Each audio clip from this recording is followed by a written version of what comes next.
ইরানকে পারমাণবিক অস্ত্র দেওয়ার ঘোষণা দিল রাশিয়া।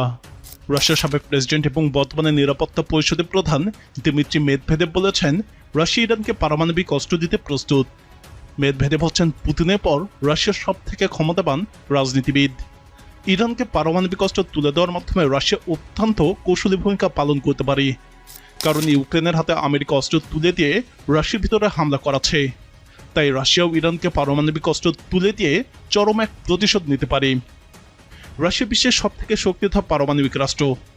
বাকি সব দেশে পারমাণবিক অস্ত্র এক করলেও তা রাশিয়ার সমান হবে না।